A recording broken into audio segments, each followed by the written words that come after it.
let's get into it right now. Carryover champ, as always, is Bronwyn Bishop. And in the other corner, none other than the man who's just here to help, which is why he's in Canberra, trying to write the best gags he can for Anthony Albanese at agricultural events, is none other than the wonderful Stephen Conroy. So, let's get into the visa fight here, where, Bronwyn, it is amazing that the government is on the stickiest of sticky paper here. It is by their own actions. They have not found the way to pivot, like we have talked about in the past week or so, where the Libs have been able to get 100% about vetting. Instead, literally today in question time, it was all, I know you are, but what am I? Look, unfortunately, what is happening here is that Albanese and his ministers, who are under threat, at risk, are prepared to sacrifice Australia's security and proper vetting for votes. And that is despicable, quite frankly. So we're in a scenario where, what's the number? But 7,000 have been rejected.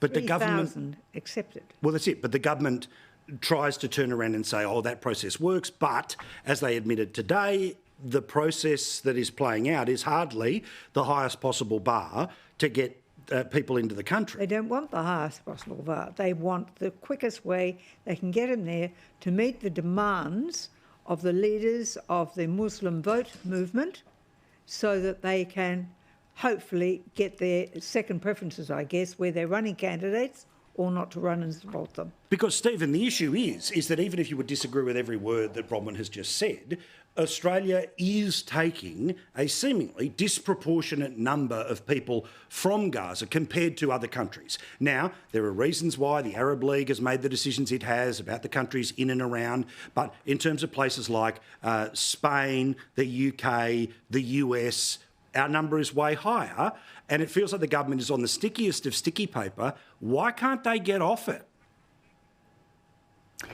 Well, firstly, not surprisingly, I don't agree with any of the, quite frankly, wildly rabid suggestions as to what's behind this that Bronwyn's just conclusions. made. There's nothing logical about the sort of rabid contribution. Logical conclusions, Stephen. Just you have no facts. You have no facts to support a single word you said. Yes, we have. We've seen them in the Parliament every day.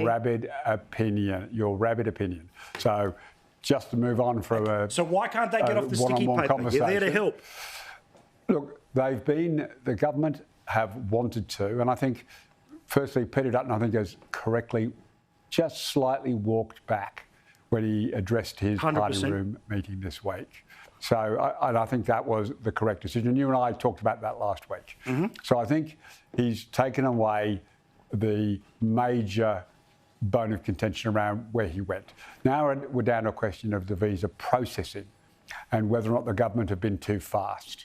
So the government have rightly said we are prepared to take some refugees. We're not taking tens of thousands. And I'm not being critical of the size or the lack of size. I'm not passing judgment on that. But they've made the decision there are some citizens of Gaza who should be able to come to Australia. Now, part of the exit process is that the government seeks advice from the Israeli government.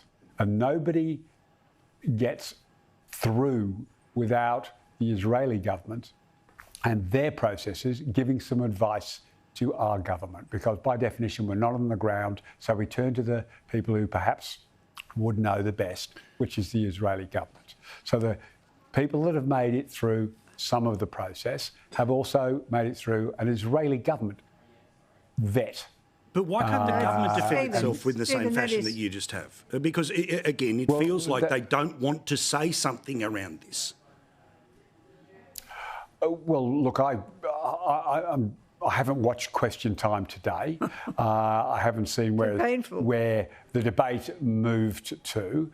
But those are just the facts. This idea that's being put forward by the coalition that purely and simply they're just opening the door, letting them all in. Well, firstly, I think the majority haven't even made it into the country. Some have correctly been rejected.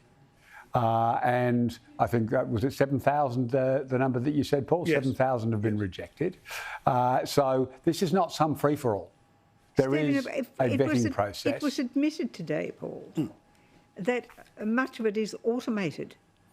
It's not. Correct. It's not. It's not the traditional proper vetting that has gone on historically, and basically they've Well, been given tourist visas, not to come and look at the Sydney Opera House, unless it was to look at the place where the riots took place.